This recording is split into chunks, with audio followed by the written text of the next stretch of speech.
Hi there, it's Evan again with Autel Robotics, and today, on the second episode of Can You Even Evo, we'll be going over a couple quick tips that you may not have known about to increase the maximum performance of your Evo 2.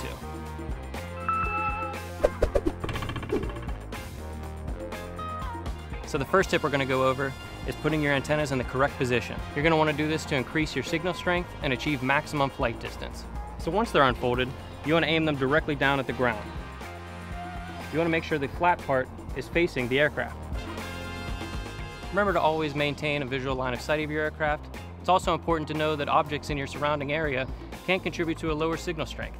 Next, before taking off, you want to ensure you have proper GPS connectivity. To do that, you want to aim for at least 3 bars of GPS on your remote controller.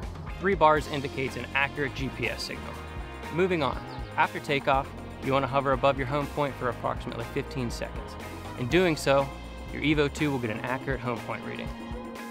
Fun fact, the Evo 2 even takes reference photos when it's taking off to ensure accuracy when landing.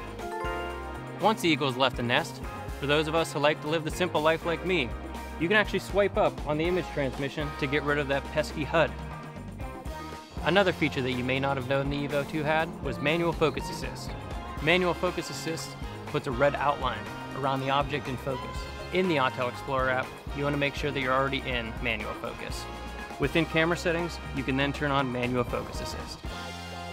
So I do have to get back before I get yelled at by Alejandro, so lastly, let's take a look at flight logs. To view your flight log, you want to make sure that you're logged into your user account on the Autel Explorer application. From the home screen, you'll tap on your photo and then flight records. After that, it'll give you a list of all of your flight records. Flight logs are great for viewing previous flights. They show you flight telemetry as well as your flight path. So that does it for my quick tips. I hope you learned something. I know I didn't. Catch you next time on Can You Even Evo.